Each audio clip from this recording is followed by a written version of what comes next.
नमस्कार है दोस्तों, आज हम बात करने जा रहे हैं ऑनडाइन मूवी के बारे में, जिसकी शुरुआत में हम देखते हैं सिरेक्यूज नाम का एक मछुआरा हर दिन आइलैंड के किनारे मछली पकड़ने के लिए जाता है।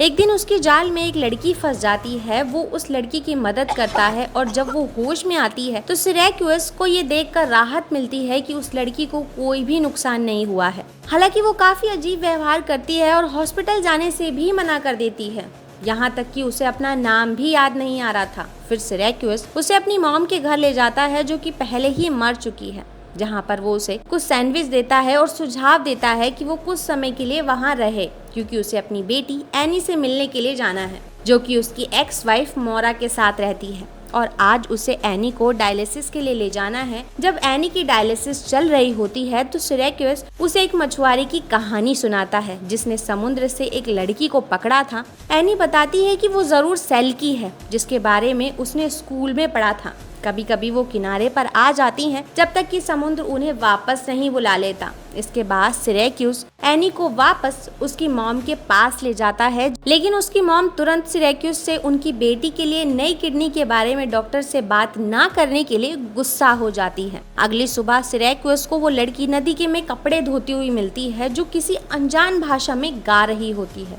फिर वो सिरेक्यूज से पूछती है कि क्या वो उसके साथ आ सकती है, तो वो इस चीज के लिए मान जाता है। रास्ते में वो अपनी नाव पर चढ़ता है तो वो कहती है कि उसका नाम ऑनडाइन है, जिसका मतलब पानी से है। जल्द ही सिरेक्यूज की नाव मछलियां पकड़ने के लिए रुकती है, लेकिन टोकरियां खाली ही आती हैं। ऑनडाइन एक ऐसा गाना शुरू करती है जो सिरेक्यूज ने पहले कभी नहीं सुना था, और अचानक से हर टोकरी मछलियों से भर जाती है। हालांकि ऑनडाइन उसके साथ बाजार जाने से साफ मना कर देती है। फिर सिरेक्यूज खरीदारों को मछलियां बेचता है और दुकान से एक ड्रेस खरीदता है। फिर वो एनी को स्कूल से लेने जाता है। घर के रास्ते में वो मछुआरे और समुद्र से आई लड़की के बारे में कहानी जारी रखता है कि वो मछलियों के लिए गाती है, जिन्हें वो पकड़ लेता है। एनी को लगता है कि ये एक सपना है, क्योंकि उसे सब कुछ सपने के सच होने जैसा लगता है। अपनी बेटी को घर पर छोड़ने के बाद सिरेक्यूज वापस घर लौटता है, लेकिन वो ये नहीं देखता कि वो लड़की उसका पीछा कर रही है।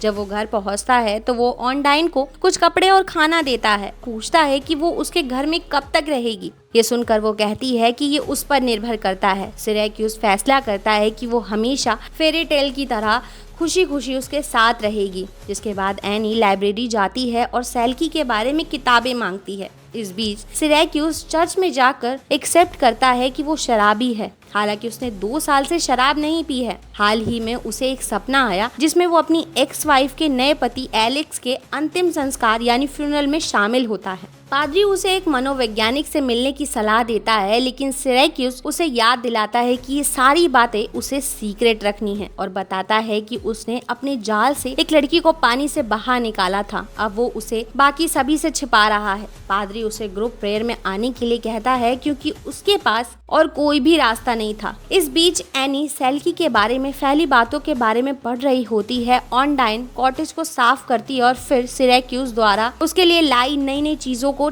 चेक करती है। वो सबसे ज्यादा फिटनेस स्टॉकिंग से अट्रैक्ट होती है, जिसे वो एक हाथ से फैलाती है, जिससे वो जालेदार दिखते हैं।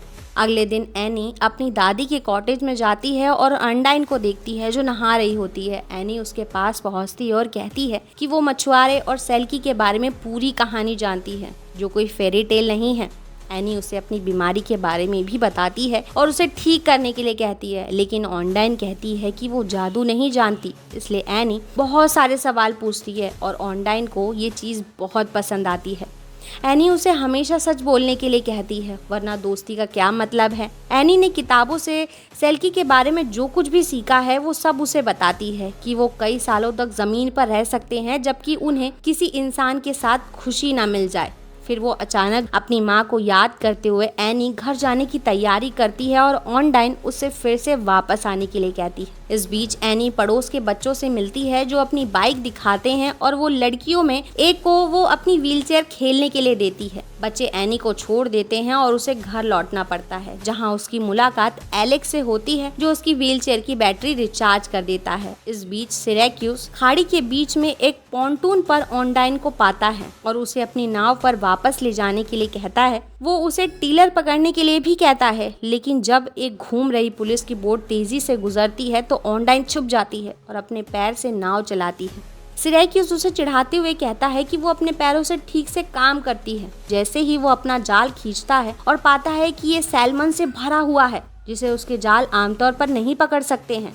इससे पहले कि वो पूरी तरह से खुश भी हो पाता, सिरैक्यूज पुलिस की नाव को वापस आते देखता है। वो ऑफिसर सैल्मन को ढूंढते हैं और उन जालों को दिखाने की मांग करते हैं जिनका उपयोग यानी कि जिनका यूज सिरैक्यूज ने उन्हें पकड़ने के लिए किया था। हालांकि ऑफिसर्स ने बोट में ऑनडाइन को देखा तो वो बताती है कि सिरैक्यूज के पास एक साधारण सा जाल है। ये सुनने के बाद पुलिस ऑफिसर नाव से उतर जाते हैं, जिससे उन दोनों को ही राहत महसूस होती है कि पुलिस ऑफिसर्स ने उनकी कहानी पर विश्वास कर लिया। सिरैक्यूज ने उसे एक गिफ्ट खरीदने के लिए कहा तो उसने एक ड्रेस मांगी, जिसे वो स्टोर के रास्ते में खुद ही सिलेक्ट कर लेगी। बाद में एनी अपनी दादी के घर पर आती है, जो ऑनडाइन के एफर्ट्स की वजह से बहुत ही फेस्टिव और आरामदायक लग रहा था। ऑनडाइन एनी को तैरना सिखाने के लिए कहती है तो वो रेडी भी हो जाती है, क्योंकि उसे भरोसा था कि उसके साथ समुद्र से बिलोंग करने वाले कोई और भी होगा। वो दोनों पानी में खेलते हैं जब ऑनडाइन अचानक पानी में कुछ देखती है और एनी को बेड़ा पर चढ़ने के लिए कहती है। फिर ऑनडाइन एक बंडल निकालती है जिसे एनी रेशमी कपड़े कहती है। लोगों के अनुसार यदि इसे जमीन में गाड़ देती है तो वो 7 साल तक जमीन पर रह सकेगी। एनी की बात सुनने के बाद ऑनडाइन ने उस चीज को ग्रीन हाउस में गाड़ दिया। इस बीच वो सभी नाव के पास के ही फेस्टिवल की ओर बढ़ते हैं और ऑनडाइन एनी की इस बात को नकार देती है कि वो इच्छाओं को पूरी कर सकती है। परेशान एनी बहाना करती है कि उसकी व्हीलचेयर का ब्रेक फेल हो गया है और अब घाट में गिर जाती है। ऑनडाइन उसे बचाने के लिए कूद पड़ती है और लड़की को पानी के ऊपर खींच लेती है। सिरैक्यूज एनी को घर ले जाता है और उसे मोरा और एलेक्स को सौंप देता है। बाद में ऑनडाइन सिरैक्यूज को बताता है कि व्हीलचेयर के ब्रेक बिल्कुल ठीक तरीके से काम कर रहे हैं और एनी पानी के नीचे सांस लेने के लिए मेरा टेस्ट ले रही थी। इस बीच सिरैक्यूज और ऑनडाइन बाद में इंटीमेट होते हैं। वो ये चीज़ एक्सेप्ट भी करता है कि उसने गलती की है और अब वो उसके साथ आए हुए लक से जाने से डरता है। उस दिन वो एनी को हमेशा की तरह डायलिसिस के लिए ले जाता है, लेकिन जब वो घर लौटते हैं तो वहाँ कोई नहीं होता। मोरा और एलेक्स पास के पब में शराब पीने गए हैं। सिरैक्यूज लड़की को वहाँ ले जाता है और अंत में घर पहुँचता है। वहाँ पाता है कि दरवाजे टूटे हुए हैं और ऑनडाइन कहीं मिल नहीं रही है। सिरैक्यूज किनारे की खोज करता है और उसे छुपते हुए पाता है। वो उसे समुद्री पति की याद दिलाती है और कहती है कि वो उसे ले जाने के लिए यहाँ आया है। इस बीच ऑनडाइन की तलाश करने वाला व्यक्ति शहर में घूम रहा है और नशे में धुत मोरा की कार से टकराकर एक्सीडेंट का शिकार हो जाता है। एलेक्स विंडो से बाहर गिर जाता है। एनी हालांकि सीट बेल्ट लगाने में कामयाब हो जाती है, लेकिन फिर भी उसे चोटें आती हैं। सिरैक्यूज और ऑनडाइन कार को पहचान लेते हैं। सिरैक्यूज चीखते हुए कार की तरफ भागता है। बाद में वो अस्पताल में एनी को ढूंढते हैं और पाते हैं कि वो एलेक्स से इमरजेंसी किडनी ट्रांसप्लांट करवा रही है। इस बीच अनजान आदमी ऑनडाइन से मिलता है। वो सरप्राइज होता है कि वो उनकी भाषा क्यों बोलती है, क्योंकि उनमें से कोई भी यहाँ का नहीं है। समुद्र ने उसे बाहर निकाल दिया, लेकिन ये उनकी दुनिया नहीं है। महिला अगले दिन उसके बिना ही घर लौटने के लिए कहती है। कुछ समय बाद एलेक्स के लिए अंतिम संस्कार समारोह होता है। मोरा उसकी राख को समुद्र के पार बिखेर देती है, इस बात का अफसोस करते हुए कि इस बार वो अपने एक्स हस्बैंड को हर चीज के लिए दोषी नहीं ठहरा सकती। वो उसे एनी को ले जाने के लिए कहती है, लेकिन मांग करती है कि वो ऑनडाइन से छुटकारा पा ले। सिरैक्यूज उस नाव पर जाता है जहां ऑनडाइन छुपी हुई थी और उसे सैल्की कहते हुए समुद्र में ले जाता है, जहां वो मांग करता है कि वो अपने पति के पास लौट आए और उसके लिए अपने गाने गाए। वो उसे लाइट हाउस के नीचे ले जाता है और जोर देकर कहता है कि उसे चले जाना चाहिए। वो उसे वहीं छोड़ देता है और दूर जाने के लिए तैयार हो जाता है, ये मानते हुए कि लाइफ एक फेरी टेल नहीं है। आदमी और सैल्की एक साथ नहीं हो सकते। ऑनडाइन एनी को अलविदा कहने का मौका देती है, लेकिन वो शाम ढलते ही दूर चला जाता है। ऑनडाइन जिस लकड़ी के लट्ठे पर बैठी हुई थी, उससे वो एक पूंछ वाली लड़की की तरह लग रही थी जो रात होने का इंतजार कर रही थी। सुबह वो समुद्र में कूद जाती है। सिरैक्यूज को एहसास होता है कि उसने बहुत बड़ी गलती कर दी है। वो एनी को हॉस्पिटल से अपने घर ले आता है। लड़की उसे दिलासा देते हुए कहती है कि ऑनडाइन वापस आएगी। बाद में एनी टीवी देखती है जहां आइसलैंडिंग बैंड सिंगर अपना शो कर रहा था और अचानक सिरैक्यूज शब्दों को पहचानता है। उसे पता चलता है कि ऑनडाइन एक साधारण महिला थी और वो लाइट हाउस की ओर भागता है। पहले तो वो उसे कहीं नहीं ढूंढ पाता और चिल्लाते हुए किनारे की ओर भागता है, लेकिन जल्द ही उसे एक आग दिखाई देती है जहां ऑनडाइन खुद को गर्म कर रही है।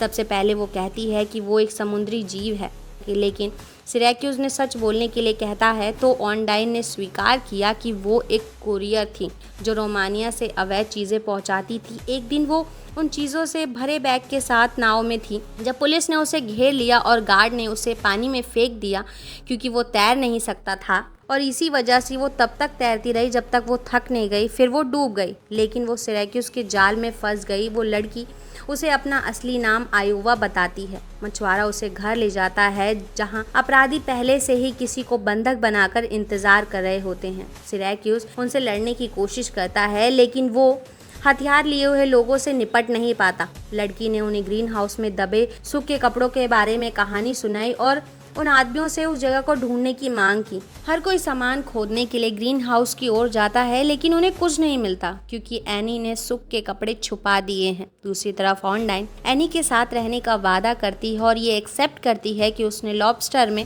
पैकेट छिपा दिया है, जिससे हर कोई नाव की ओर भागता है। लेकिन जब क्रिमिनल टोकरी उठाते हैं तो एनी ऑनडाइन को याद दिलाती है कि वो एक सेल की है। ऑनडाइन क्रिमिनल्स में से एक को पानी में फेंक देती है जिससे वो डूब जाता है, जबकि सिरैक्यूज दूसरे लोगों को भी पानी में फेंक देता है। आने वाली पुलिस क्रिमिनल्स को ऑनडाइन के साथ गिरफ्तार कर लेती है, जिसे कुछ दिन तक उस देश से बाहर ही रहना पड़ता है जब तक कि वो वहाँ की नागरिकता हासिल नहीं कर लेती या बाद में उसकी शादी नहीं हो जाती।